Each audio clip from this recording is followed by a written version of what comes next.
Bien, bueno, entonces bienvenida Cecilia, Cecilia Loesa Mejía. Eh, Cecilia nos va a hablar, el título de su charla, ahí ya lo pueden ver en pantalla, mejora de la precisión de clasificación de nódulos pulmonares mediante técnicas de aprendizaje automático. Cecilia, te dejo con la gente. Gracias. Gracias. Gracias al RGC. El trabajo es en colaboración con el doctor Rajesh Roshan, docente tecnológico de Monterrey, y actualmente en el sistema del tecnológico NACO. Que abordar son los antecedentes, el trabajo actual y las conclusiones.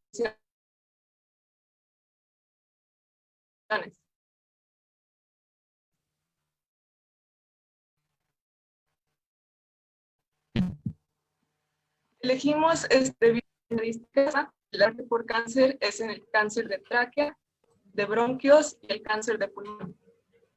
En México se Perdón, Cecilia, te diagnostican corto un aproximadamente segundo. casos que... ¿Podés apagar tu cámara para ver si mejora un poquito la conexión? Porque se está escuchando cortado.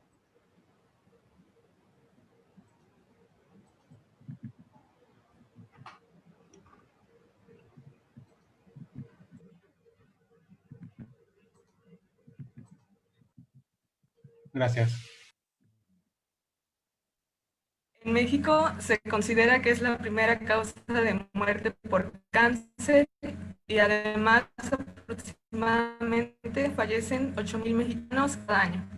Asimismo, a nivel mundial se diagnostican aproximadamente 500,000 nuevos casos.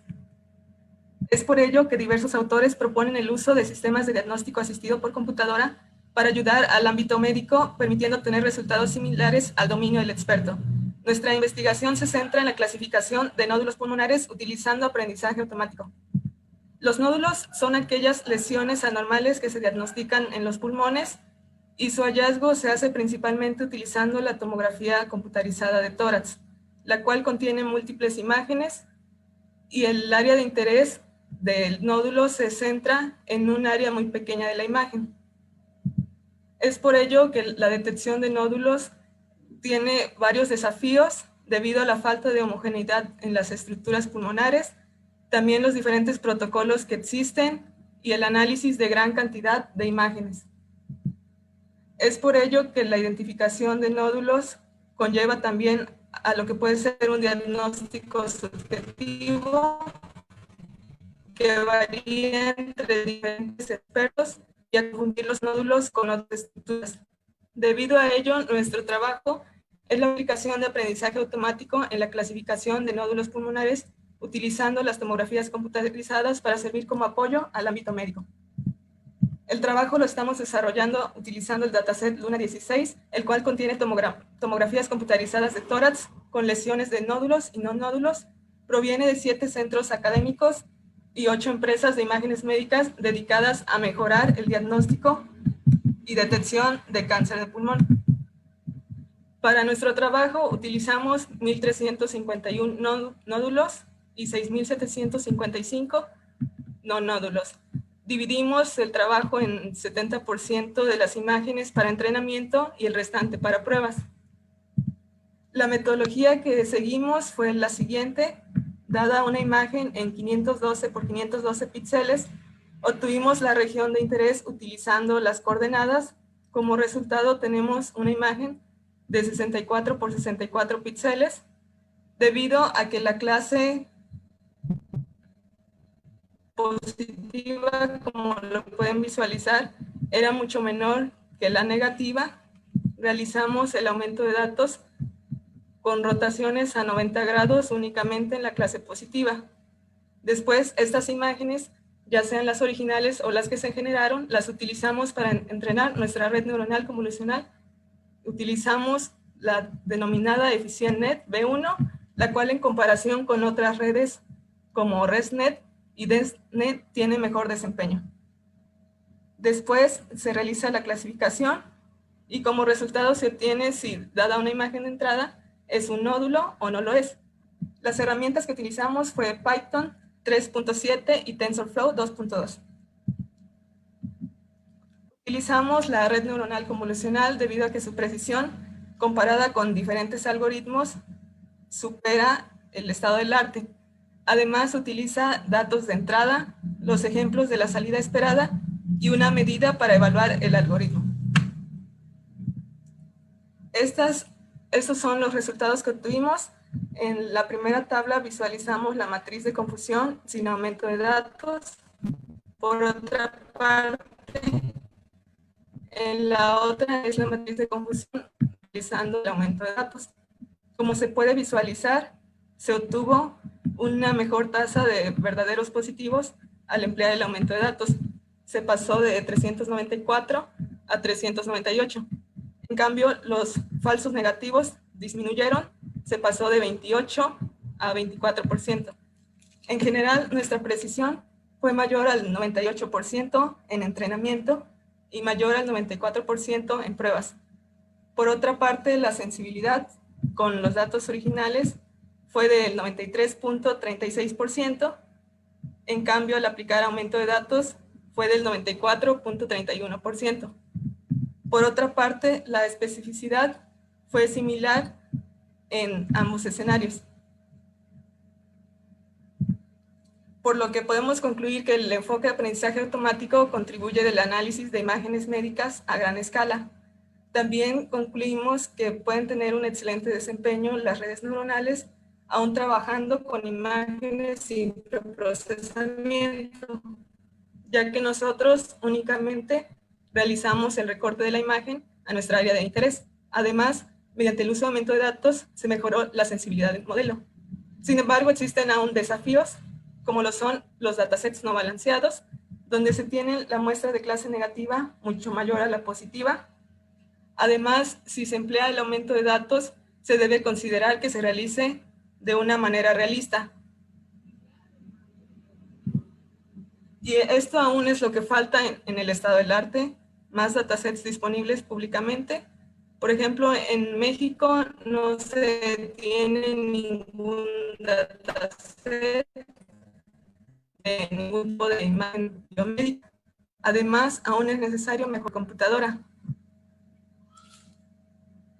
Nuestros resultados nos permitió obtener en cada imagen un tiempo de análisis de aproximadamente de 0.08 segundos para decir si es un nódulo o no lo es. Estas son parte de las referencias y gracias a RSG. Muchas gracias a todos.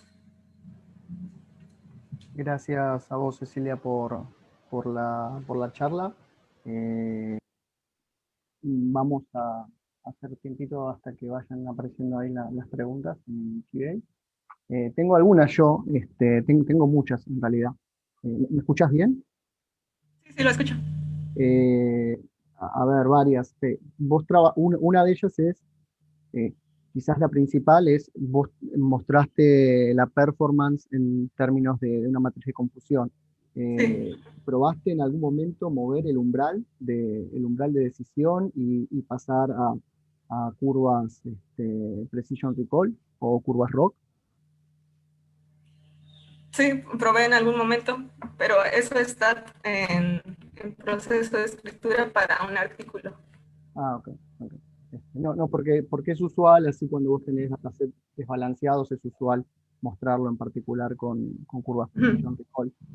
Pero si ya está en camino, buenísimo. Y la otra es, vos probaste, dado el desbalance, probaste técnicas de oversampling, o sea, aumentaste la clase minoritaria. Eso en mi experiencia es que es un poco riesgoso. Si uno no lo trabaja con mucho cuidado, puede overfitear muy fácil. ¿Probaste alguna técnica de subsampling? No, no probé. Estuve realizando pruebas con diferentes tipos de aumento de datos, también utilizando una mayor cantidad de datos aumentados, pero en algunas ocasiones la precisión era menor a la que mostré en estas diapositivas. Ok, ahora, buenísimo. Yo ahora empiezo a transmitir algunas que empiezan a aparecer acá en el QA. Álvaro Torres pregunta, en el caso del dataset no balanceado, pregunta si pensaste crear imágenes con la clase patológica de forma artificial. Pero creo que es un poquito lo que estás haciendo con Oversample. Te dejo responder a vos. No, ¿Habéis, solo fueron habéis pensado? transformaciones simples. Ah, ok.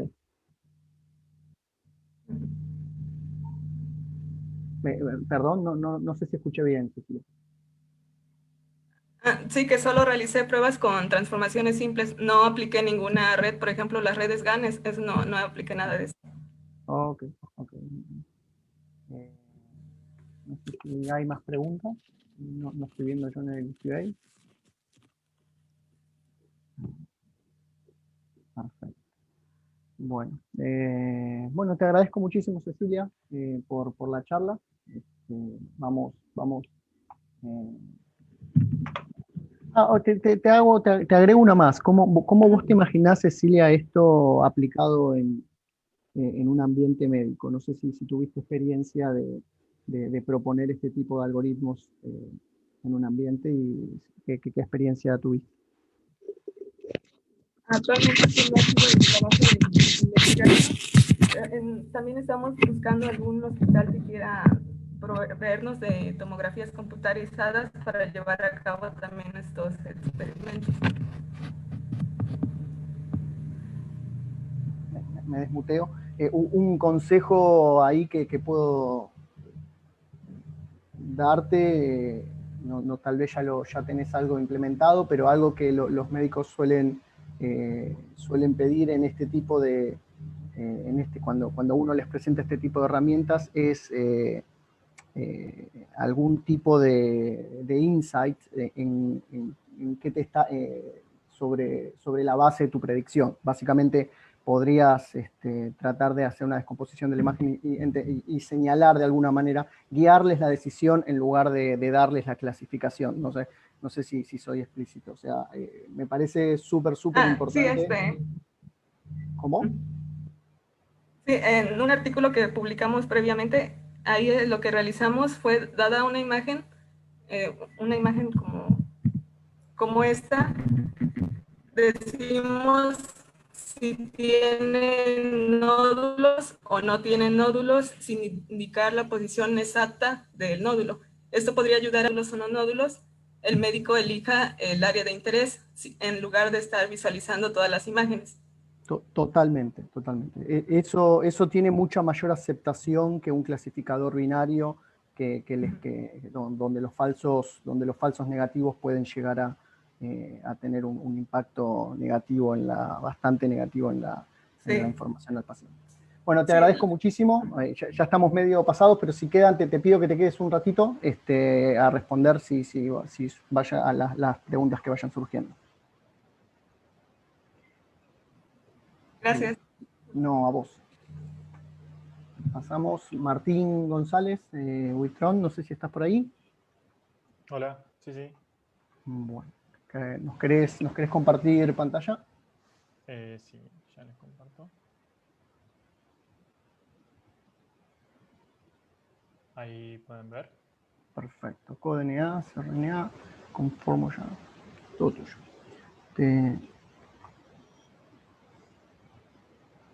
Bueno, Ariel, entonces comienzo. Sí, te dejo a vos. Gracias por la puntualidad. No, ustedes. Bueno, como pueden ver acá, mi nombre es Martín González Buitrón. Formo parte del grupo de Bioinformática Estructural de la Universidad Nacional de Quilmes. Y en la charla de hoy voy a tratar de presentarles una base de datos que desarrollamos. Y es de ARN, así que quiero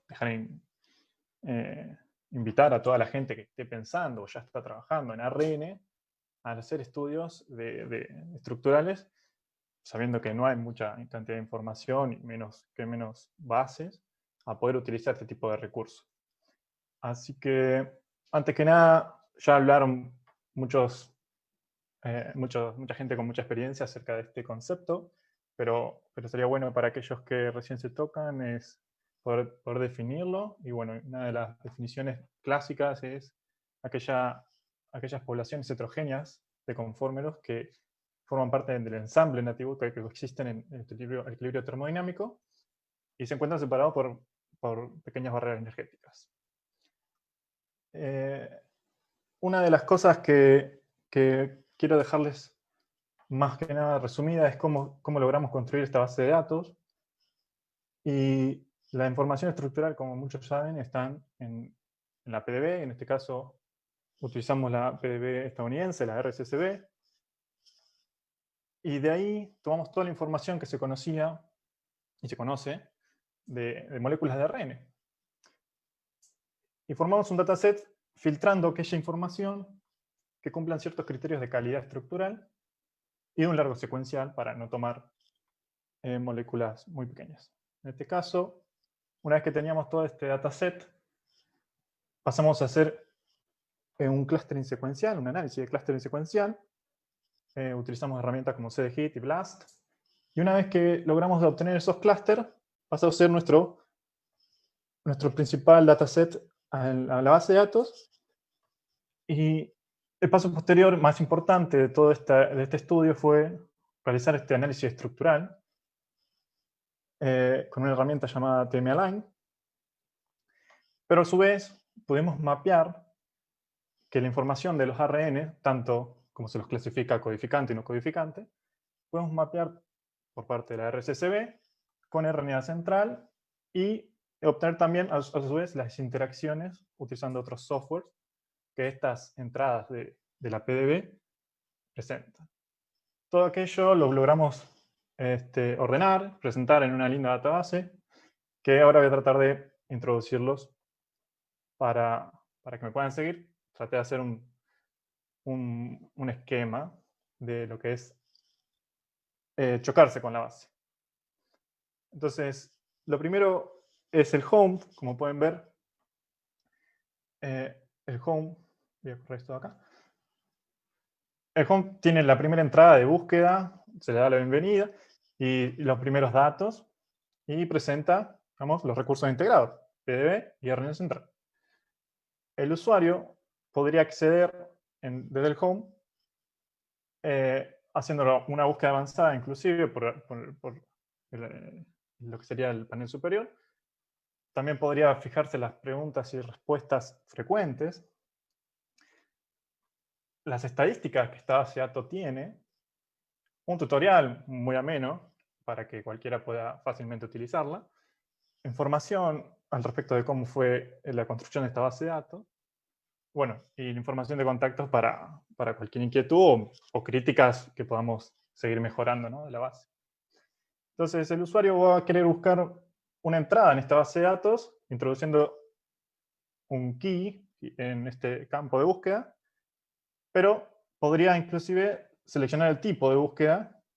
Podría buscar por abstract, por códigos URS.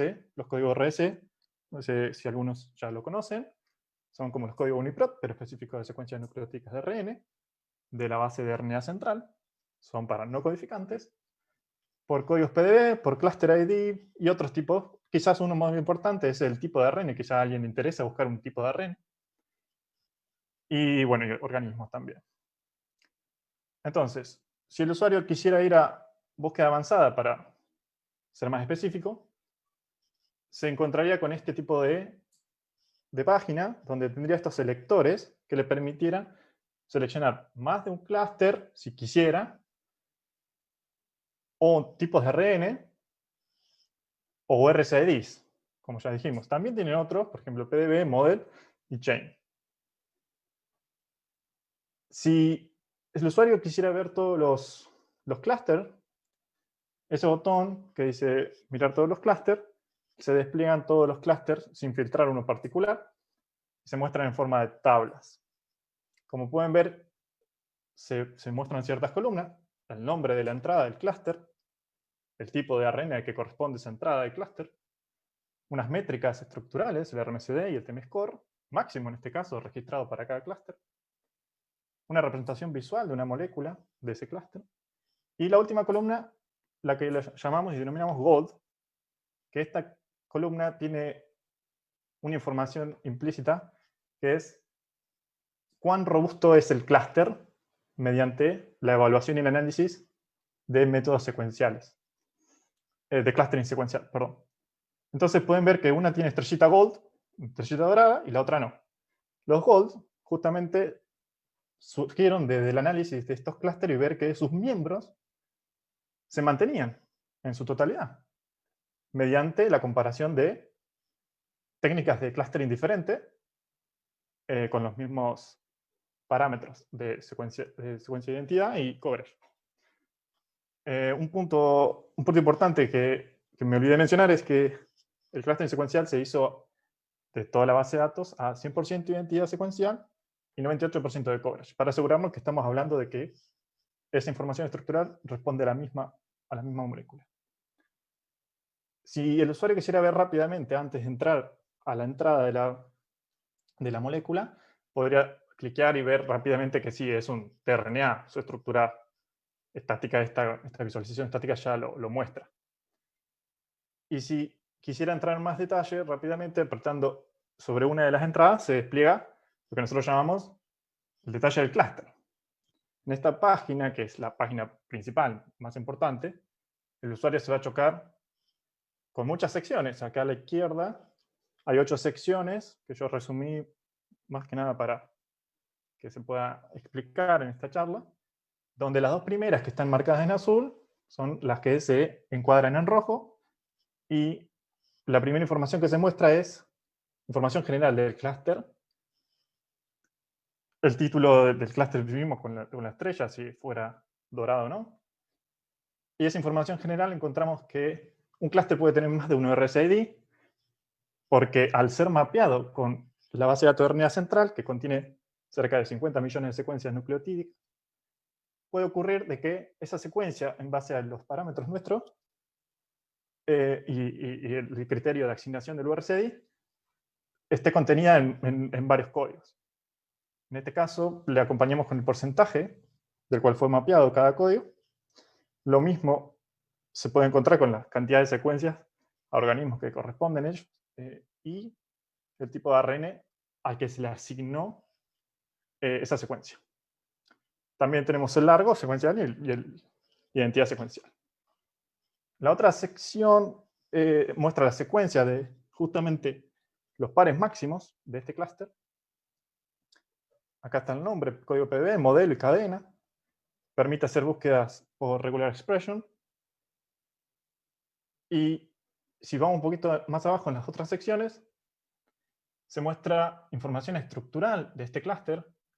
Por ejemplo, que si los conformes provienen de diferentes técnicas de obtención de estructuras, difracción de rayos X, NMR o electron microscopy, inclusive los mínimos y máximos registrados de sus métricas estructurales, resolución, si así lo tuviera, y en la cantidad de conformes que tiene este clúster. En este caso, 213. Y si nos orientamos a ver la comparación de estos conformes, uno al lado del otro, vemos que diferentes ítems pueden ser justamente diferentes en cada uno de los conformes, lo cual estaría infiriendo que esa molécula en diferentes condiciones estarían observando diferentes conformes del mismo ensamble nativo. Y nosotros quisimos ordenar y más que nada colorear aquellas columnas que presentaban diferencias o no. Y en aquel caso en que no se tenga información, esa fila del ítem aparecería en blanco. Supongamos en este se conoce su pH y en la otra no, en otro conforme, entonces decidimos no poder reportar diferencias. Si vamos a otra sección que sigue, es una representación espacial de la superposición de estos conformes. Acá no se puede en la presentación rotar, pero el usuario podría, digamos, en la página. Y ahí se logra ver esa diversidad conformacional en el estado de estructuras de la misma molécula. Y en las 2 siguientes secciones se detalla información de interacción y una jerarquía por clustering de RMCD. En la sección de interacción, el usuario podría ver aquellas interacciones de cada conformero que se registran en el subPDB a nivel nucleótido-nucleótido, intracadena, intercadena, dónde se ve el residuo, el número de residuo, bueno. Y en el otro conformer lo mismo. Si hiciéramos clic en otros contactos, por ejemplo, proteína nucleótido, si estuvieran registrados, se ven. Usamos el mismo patrón de coloreo para poder mostrarle rápidamente al usuario si presenta o no diferencias en la cantidad de contactos que se registran por conformero de una entrada PD. Lo mismo para este. Aquí, si la imagen es muy grande, porque en este caso el clúster tiene 213 conformeros, la imagen de clustering de la jerarquía estructural por RMC se puede scrollear hacia la derecha. El usuario podría ver todo el árbol jerárquico. En la última sección podemos ver una vista general de lo que es... Martín, te interrumpo, Sí. te va para que vayamos redondeando 2 minutitos. Perfecto, gracias, Ariel. En esta última vista general podemos ver en la barra superior los conformeros. Algunos de ellos se pueden scrollear también hacia la derecha. Y paneles principales donde se informa información respectiva de la PDB, molécula, la información, la cita primaria, con sus enlaces respectivos. Inclusive se podrían seleccionar diferentes conformeros para visualizarlo. En este caso visualizaríamos esta entrada, 1 de corte Y5, y se representa su visualización. También se pone, si quiere volver atrás el usuario, bueno, o ir hacia arriba. Fácil de navegar. Finalmente, este trabajo es de un trabajo largo del grupo, ¿no? Por eso el título, un nuevo juego que cenizas queda. En 2011 se registró la primera base de datos de diversidad conformacional en proteínas. Luego y actualmente sigue CODNAS, que es nuestro mentor, digamos, dentro de lo que es la diversidad conformacional.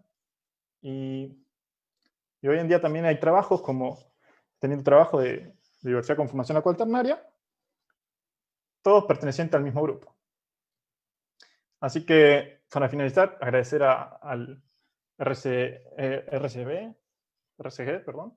y nada, propiciar este espacio de comunicación para los trabajos de cada uno. Agradecer también al grupo y, por sobre todo, remarcar que esto es un trabajo de colaboración con la Pontificia Universidad Católica de Perú, y el responsable y culpable de que esta linda web se funcione y ande es Ronaldo Tunque Caway. Nosotros lo llamamos Curito. Es un chico de informática en su último año, que ha hecho su primer trabajo y estupendo, chocarse con bases de datos biológicas. Así que gracias, y acá les dejo un enlace para que puedan chusmearla. Buenísimo, Martín, gracias por tu charla. Vamos, mientras van llegando al QA las preguntas, la que yo tengo para hacerte es si podrías resaltarnos las diferencias que caracterizan la de esta, las diferencias sobre otros competidores. O sea, ¿qué es lo que la componente más innovadora que vos podrías resaltar?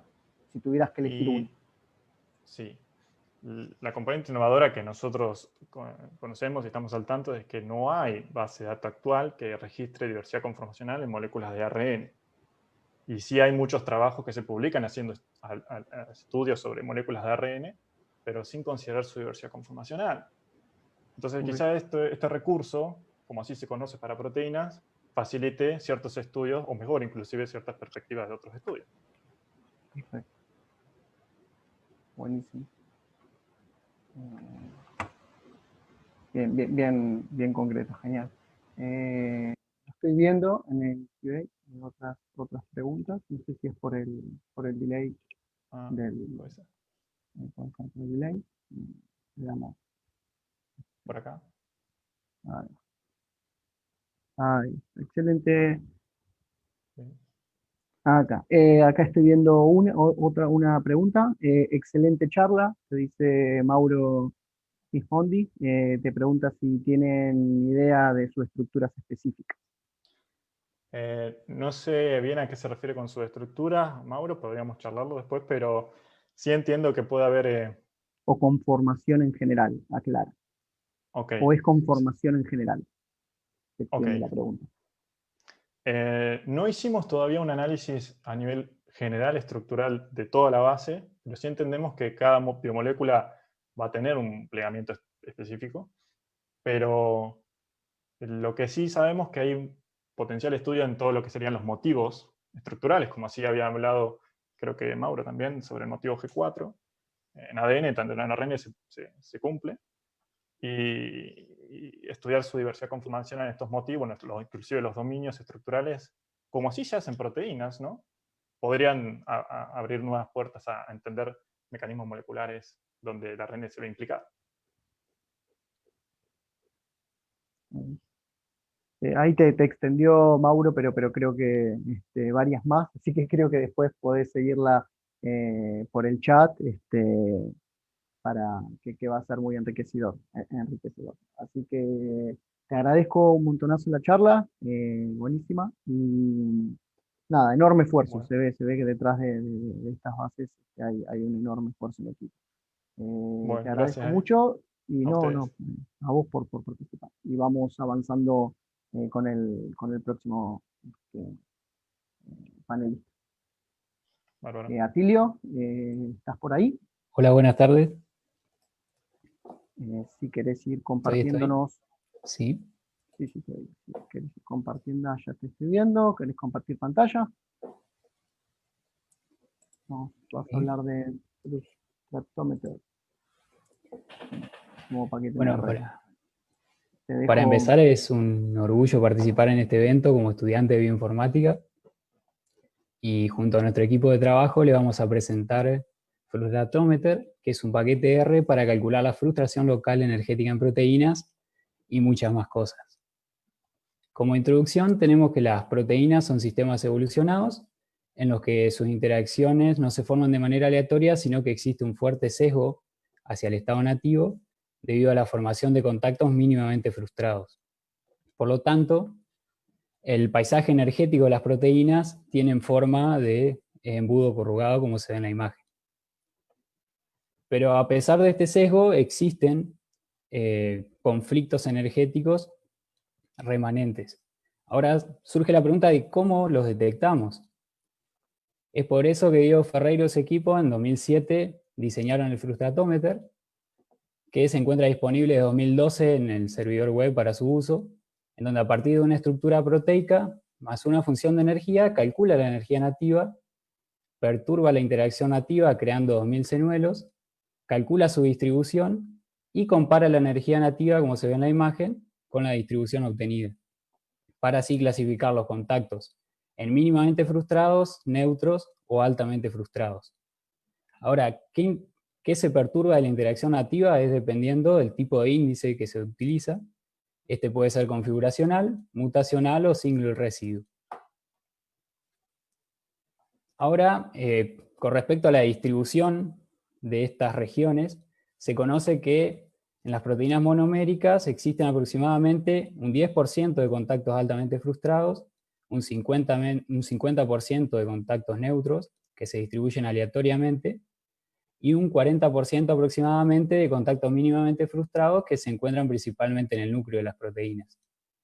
Los contactos altamente frustrados se encuentran principalmente en regiones localizadas en la superficie y se sabe que forman parte de sitios importantes, funcionales, que estos pueden ser los sitios de unión, sitios alostéricos o sitios activos.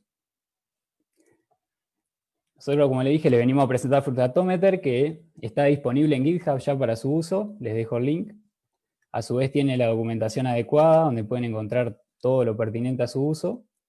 Y les muestro un ejemplo en donde se instala Fructometer, se define algunos parámetros y con una simple línea se obtienen los mismos resultados que podemos obtener mediante el uso del servidor.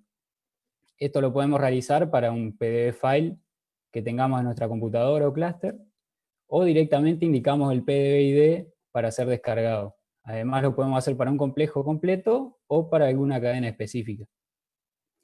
Ya más en concreto, en un ejemplo, tenemos un complejo de SARS-CoV-2 y AI2 donde muestro el contact map, las representaciones en PyMol obtenidas, y dos gráficos que demarcan la proporción y el porcentaje de contactos mínimamente frustrados, altamente frustrados y neutros para cada residuo, que es lo que se muestra en el eje X.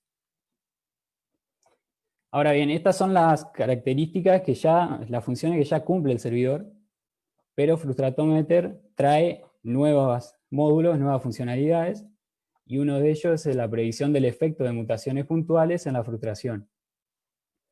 Como ejemplo les muestro la SPY de SARS-CoV-1 y SARS-CoV-2 en complejo con ACE2, donde se muestra un alineamiento estructural, y Frustratometer es capaz de mutar residuos a partir de dos técnicas, con Modeler y con 3D. Entonces, puede calcular para cada posición de la estructura proteica, para cada una de las variantes, de las 20 variantes de aminoácidos, la frustración. Entonces, en azul acá se marcan los residuos nativos de SARS-CoV-1, en negro se marcan los residuos nativos de SARS-CoV-2, en flechas negras tenemos los residuos que varían en frustración, pero que no varían en identidad. En flechas rosadas tenemos los residuos que varían en identidad y frustración. Y con asterisco naranja vemos los residuos de interfaz con el complejo ACE2, que también se marcan en la estructura. Otra de las nuevas funcionalidades que les presentamos es el análisis de dinámicas moleculares, donde les presento un ejemplo que es 4-AN, que es una proteína consenso de repeticiones anquirina que está constituida por 4 repeticiones anquirinas, constituida cada una por 33 residuos de cadena idéntica, en donde les muestro el logo de secuencia, el logo de frustración, y se reconoce un residuo que es altamente conservado, principalmente la leucina, que aporta en gran medida a la estabilidad de la proteína. A su vez les muestro el perfil energético de una dinámica de foldeo de 4-ANC, en donde se muestra RG, que es el radio de giro, en función de la coordenada de reacción, que es QW, que es la fracción de contactos nativos, y se puede observar una gran barrera energética en el pasaje del estado desplegado a plegado de la proteína. Entonces, Frustratometer lo que puede hacer es tomar frames de esta simulación, calcular frustratogramas, y así se pueden realizar análisis dependientes del tiempo. Como por ejemplo, podemos ver que a medida que aumentamos QW, los contact maps se van formando interacciones, y a su vez vemos el plegado de la proteína. Otra cosa que se puede realizar es estudiar residuos específicos, estas son las leucinas, en cada una de las repeticiones, y se puede ver cómo varía su frustración. Además tiene una ventaja de proporcionarnos GIF, que son muy útiles para visualizar fácilmente módulos dinámicos. Hasta acá pudimos ver cómo varía la dinámica en residuos específicos, pero podremos encontrar módulos dinámicos constituidos por residuos que se comporten de manera similar. Para mostrarles esto, les presento un ejemplo más complejo, que es IKB alfa, que es una proteína de 6 repeticiones anquirina, en complejo con NF-κB, y una característica importante de esta proteína es que solamente adopta su estado plegado en interacción con NF-κB. También les muestro el perfil energético, donde se pueden ver dos barreras energéticas en el estado desplegado a intermedio y de intermedio a plegado. ¿Cómo detectamos módulos dinámicos? Partimos de la frustración de todos los residuos a lo largo de toda la simulación y nos centramos en separar dinámicas variantes de dinámicas constantes.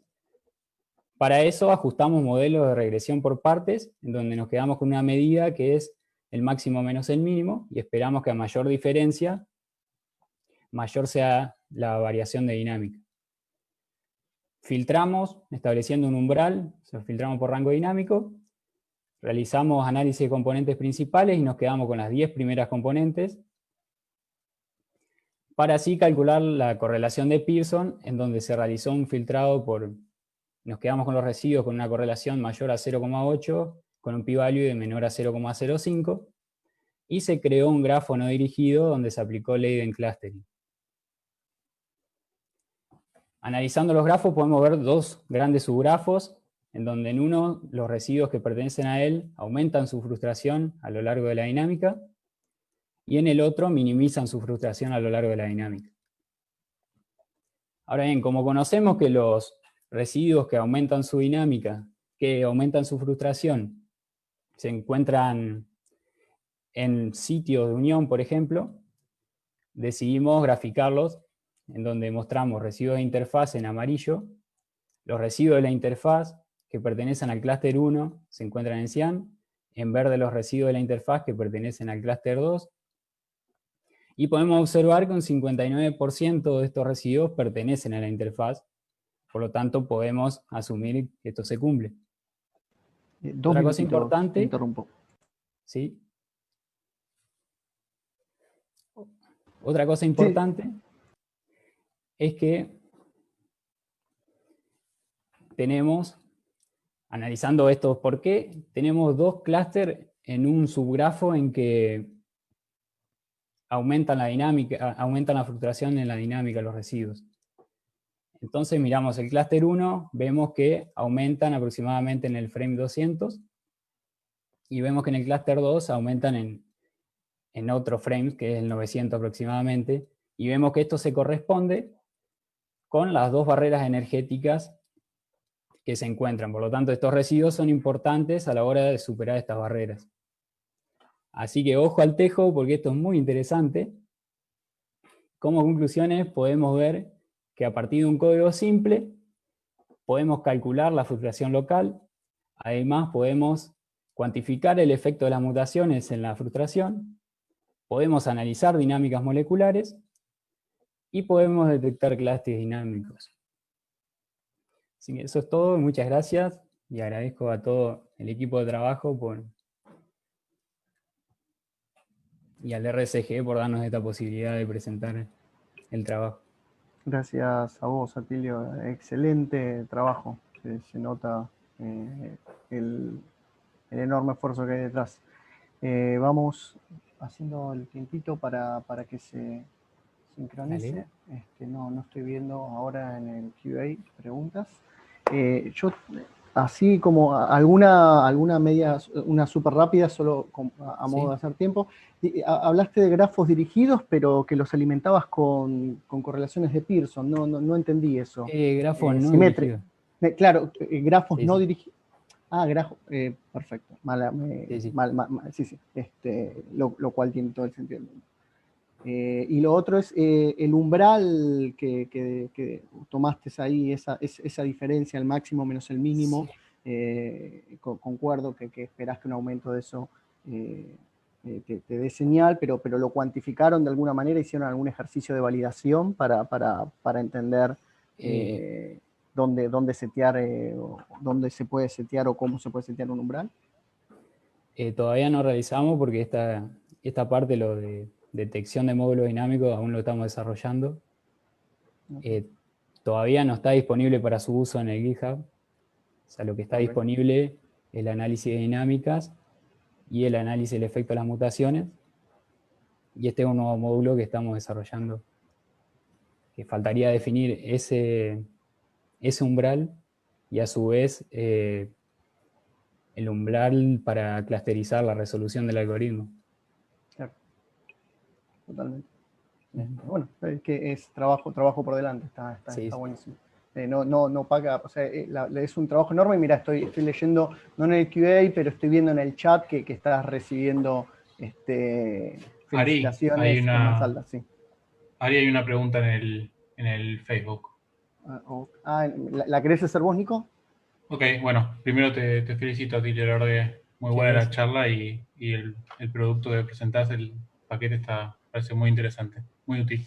Muchas gracias. Victoria Andrea Vitali pregunta: hola, gracias por la charla, te hago una preguntita simple.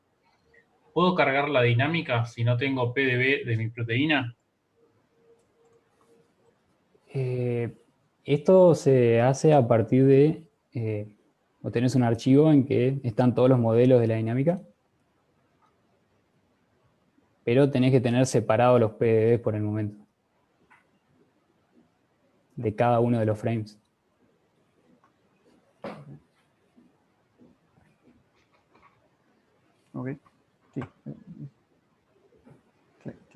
mí al menos me parece clarísimo. Algo por homología no se puede hacer, ¿no? ¿Algo por homología en qué sentido? Sí, no. Pensé en vivo y en directo, no. Bueno, estamos. ¿Alguna otra pregunta, Nico? ¿Que veas en el Facebook o pasamos a la siguiente charla? No, hasta ahora actualicé y no, así que Si creo quedan, que la verdad que fue un trabajo enorme, así que seguro pueden llegar algunas con más delay. Así que quédate un ratito, Atilio, Dale, y a ver dale. si salen para responderlas. Mil Dale. gracias por la presentación y tu tiempo. No, gracias a ustedes. Gracias a ustedes. Leandro Somese, no sé Sí, acá. si ya estás. Ahí comparto. ¿Querés compartirnos pantalla? Ahí está. Mira, te iba a leer el título de la charla, pero me gustó la imagen, así que te lo dejo a vos.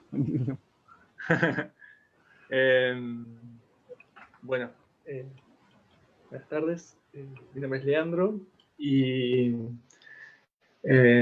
venía a presentar una aplicación llamada CardiApp que permite el análisis de imágenes de cardiomiocitos. Trabajo en el grupo de biología computacional estructural y es un trabajo en colaboración con un centro de investigaciones cardiovasculares.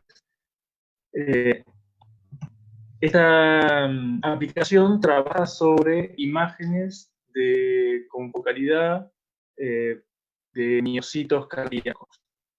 Voy a hacer una breve introducción del tipo de imágenes para entender qué es lo que va a hacer esta aplicación de escritorio. Los miocardiocitos aislados se pueden observar a través de microscopía confocal y generan imágenes como esta que se ve a la izquierda. Y para poder analizar los transitorios de calcio, es decir, las fluctuaciones del calcio después de una despolarización, se hacen unos escaneos en línea todo a lo largo de la célula, obteniendo estas imágenes que se ven a la derecha. ¿Sí? Nosotros podemos ver en este eje vertical el largo de la célula, o sea, esto es punta a punta de la célula, y este es el escaneo en función del tiempo. ¿Sí? O sea, yo puedo ver cómo varía el calcio sobre esta línea en el tiempo. Este tipo de imágenes nos dejan ver distintos fenómenos del calcio. Uno son los transitorios, como estos, donde se ve que el calcio sale de forma sincrónica a lo largo de toda la célula, y Leandro, esta muesca, ¿sí? Perdón, te interrumpo, se escucha un poco entrecortado, no sé si podés apagar la cámara o bajar la calidad de Está apagada. Okay. Algo más lento por ahí. Bien, esta imagen es un transitorio, se ve a lo largo toda la liberación de calcio sincrónica, y la muesca de acá representa la contracción de la célula, ¿sí? El acortamiento de la célula. Podemos ver otro fenómeno que son los sparks, que son los puntos que están acá en blanco, que son destellos o salidas de calcio puntuales que ocurren en distintos lugares de la célula sin necesidad de una despolarización. Y las wave o ondas de calcio se ven a una salida muy grande de calcio en una zona sensible de la célula que se propaga a lo largo del retículo de toda la célula y va liberando calcio a medida que avanza. Por eso no se ve una contracción sostenida con el caso del transitorio. Con esta técnica nosotros también podemos ver fenómenos de respuesta alterada, de liberación de calcio. Este sería un miocito, un scan de un miocito cardíaco. Se pueden ver las contracciones y las liberaciones de calcio en alta frecuencia. Cuando de forma intermitente las salidas de calcio son de alta intensidad y de baja intensidad, se dice que la respuesta es alternante. Entonces podemos ver una salida de alta intensidad, otra de baja intensidad, y así se van alternando con la condición. Cuando esa alternancia ocurre a lo largo de toda la célula, se dice que es una respuesta concordante. Pero cuando ocurre de forma sectorizada o en distintos lugares de la célula, la alternancia se da distinto, decimos que la respuesta es discordante. Entonces nosotros podemos ver que hay zonas de la célula de alta intensidad y después en la siguiente la intensidad es baja, pero al lado podemos ver que acá hay una baja intensidad de liberación de calcio y acá una alta intensidad, ¿sí? Por el brillo. ¿Cuál es el problema que se plantea al analizar estas imágenes? Generalmente las imágenes se analizan de forma individual, o sea, foto a foto. Y por cada día de trabajo uno obtiene cientos de fotos. Además, para poder llegar desde la imagen hasta el resultado, necesitamos de la compilación de varios programas que nos brindan resultados no sistematizados. O sea, si yo quisiera automatizar las salidas para conectar esos programas, no podría. Y los programas que existen de imágenes, que son muy robustos y están muy buenos, no son específicos para analizar los transitorios. Entonces uno tiene que manipular el input para que pueda leer de alguna forma estos transitorios de calcio. CardiApp es una aplicación de escritorio que está completamente implementada con Python y que permite el análisis de los cardiomiocitos tomadas por microscopía confocal. Lo puede hacer ya sea con imágenes individuales o con un conjunto de imágenes. Permite refinar la imagen y generar histogramas de esas imágenes para poder obtener parámetros analíticos de los histogramas. Y así uno puede analizar las alturas, los picos, los tiempos de los transitorios. Una vez que obtenemos esos parámetros, la aplicación permite hacer comparaciones estadísticas entre grupos y además brinda la posibilidad de generar índices de alternancia, discordancia y disincronía para poder determinar si una imagen presenta esos fenómenos. En la versión general de la aplicación, la línea de trabajo es buscar las imágenes y el programa las suaviza, hace una selección de esos picos automática, produce los cortes en fetas de transitorio para que nosotros podamos determinar por esa porción si las intensidades son altas o bajas, y después realiza gráficos como este, donde uno puede ver la línea de base, la subida de calcio y la caída de calcio a los valores diastólicos, ¿no? Hasta valores bajos de calcio. A partir de estos histogramas es que obtenemos tablas con los máximos tiempos e intensidades, los mínimos, se calculan las amplitudes, los tiempos al pico y el tau, que me da una idea de la caída o de la velocidad de caída del calcio. También nosotros podemos analizar con CardiApp waves. Lo que se analiza es los mismos parámetros que se analizan antes, o sea, máximos, mínimos, los tiempos del pico, las tau, pero podríamos también ver la velocidad con la que se propaga la onda de calcio. Para eso se toma desde el mismo análisis y si uno selecciona la opción para conocer la velocidad de propagación de una wave, genera a partir de los picos locales este tipo de gráficos para conocer la velocidad con la que va a través de la pendiente. Nosotros podríamos también analizar sparks. Existen programas que pueden llegar a analizar estos sparks, o los podríamos hacer individualmente uno a uno. No sé si se ven los puntos, yo los voy a ir señalando, pero acá hay puntos blancos que corresponden a esos sparks. Entonces lo que va a hacer el programa es realzar, ajustando el brillo de esos sparks para poder separarlo mejor del fondo, y luego hace una búsqueda de contornos para hacer la selección de los puntos que tiene que analizar. una vez que encuentra cada Spark, hace el mismo tipo de análisis de máximos, mínimos, caídas y tipos que habíamos visto para los otros tipos de picos, ¿sí? O sea, genera en la misma esquema de búsqueda, hace el histograma y después se obtienen todos estos parámetros de medida de Sparks. Y además nos permite conocer el ancho, las velocidades y el área bajo la curva para saber el contenido de calcio. El usuario, a partir de todo... ¿sí? 2 minutos, Leandro, los últimos 2 minutos. Bien. El usuario a partir de esto obtiene tablas para hacer las comparaciones que quiere. O sea, el usuario se puede llevar las tablas de esto o seguir con el análisis para obtener resultados. Si comparamos la sensibilidad en la búsqueda de Sparks de CardiApp con el atado de paquetes que se utilizan para poder analizarlo de forma manual, encontramos que se acerca al doble de sensibilidad en los métodos, ¿sí? Porque lo hace de forma automatizada y no depende de que el usuario esté buscándolos uno por uno.